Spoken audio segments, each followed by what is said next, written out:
And just when you think things can't get any more crazy for the Vancouver Canucks, they do. Now, it wasn't a nationally televised game last night in Dallas for the Canucks. In case you haven't been listening or following along, it's been quite a week for the Vancouver Canucks. Roberto Luongo out. Kessler was almost out. They played a Heritage Classic. Didn't go well. It hasn't been good. Mike Gillis has become a piñata on Twitter. And last night they roll into Dallas. And you had to wonder what the mood of the team was. You had to wonder what they would do on the ice with this circus around them. The circus around them. If the fans of this team don't know what's going on with the Canucks, I would strongly make the argument the players are pretty much in the dark as well. There is no direction.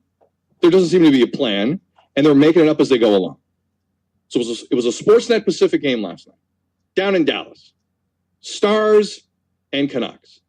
If you didn't catch the game, I'm going to recap it for you right now. The first period of the Stars and Canucks went something like this. All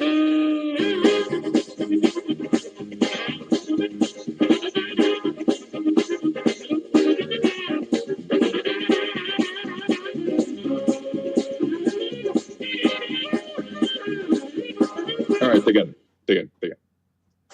That's the first period. Second period, time to improve. Canucks, not a great, let's get it going here. Torts is going to get the guys going. This was the second period. Okay,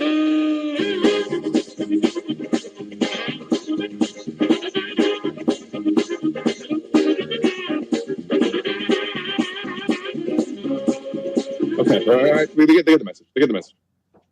So then Eddie Lack is pulled to start the third period. In goes Markstrom, the guy they got in the Luongo deal. And it was a bit of a different period. This is how the third period went.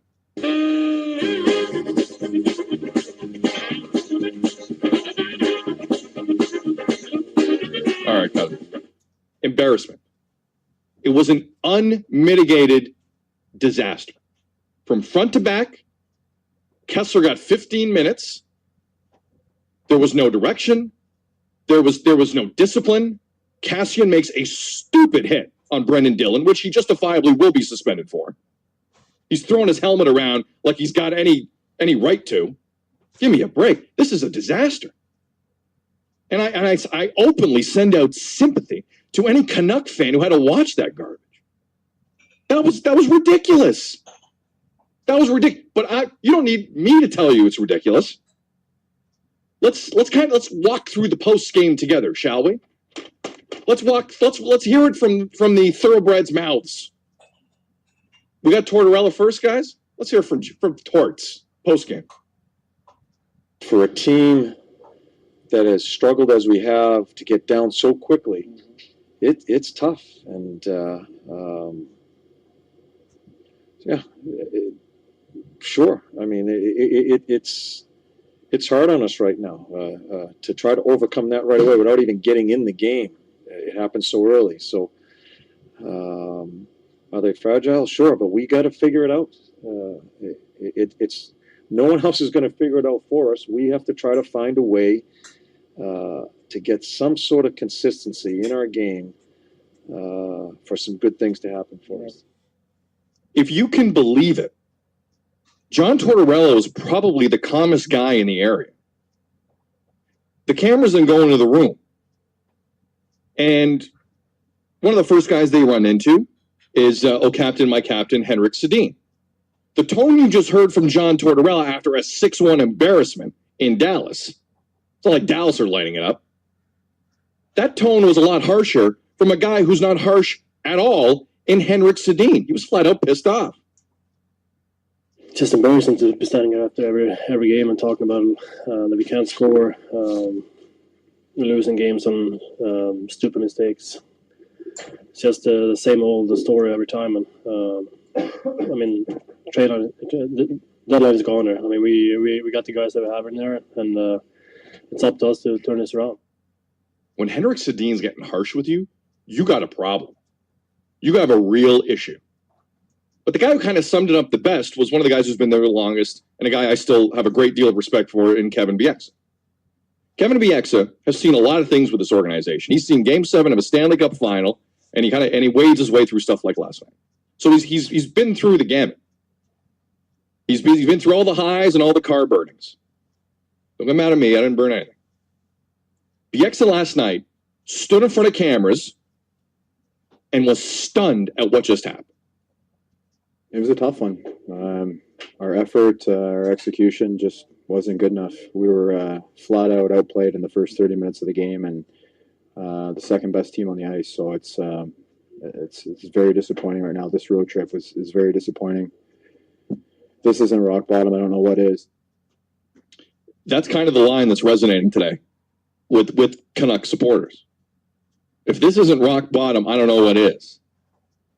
What made it worse, if last night on its own wasn't just one of the most frustrating things a Canuck fan can watch, management's kind of thrown in the towel. You don't need to see guys on the ice do it.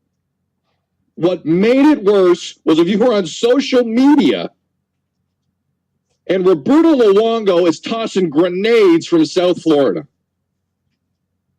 He was on fire. Listen, the last guy on earth you want to mess with on social media right now, aside from Perez Hilton, is Roberto Luongo. I don't know where the Perez Hilton reference came from. Just looking for another snarky guy.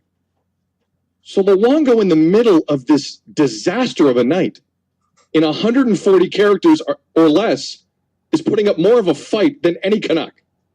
Any Canuck. He threw out 3 things in particular.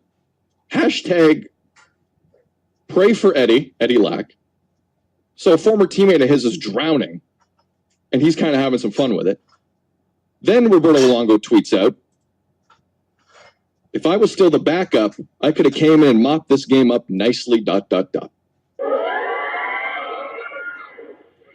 So Markstrom's in the third period. He's getting leveled.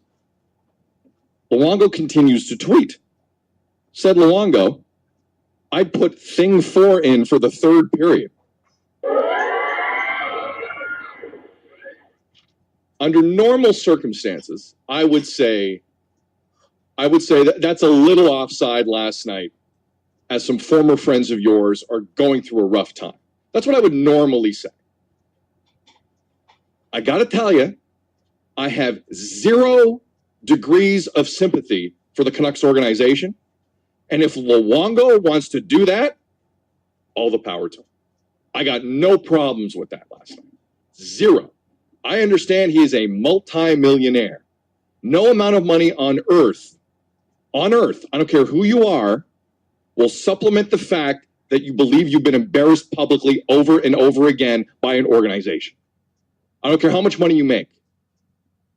That will never die. So if Luongo wants to throw grenades on Twitter,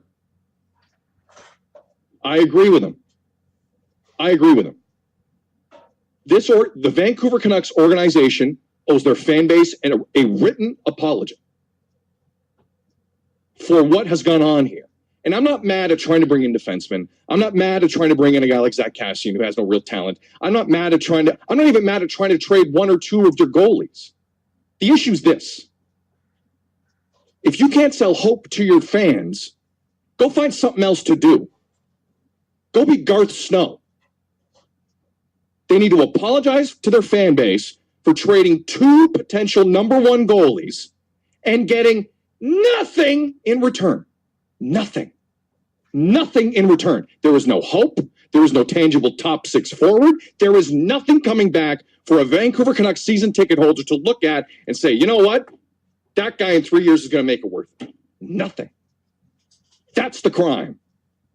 The crime isn't trying to get better. The crime is having Lou Lamoriello steal your lunch money at a draft and getting nothing in return. That's the crime. And Canuck fans are owed a written apology all the way up. Not even Gillis. He's going to get fired in like 8 weeks. All the way up. That's what they're owed. Now, Bieksa, one last thing. We got David Amber on the line. He's been waiting far too long. One last thing before we bring David in. Bieksa made the point of, if this isn't rock bottom, I don't know what is. I'm going to tell you what can be rock bottom. Look at the schedule. The Calgary Flames are at home tonight.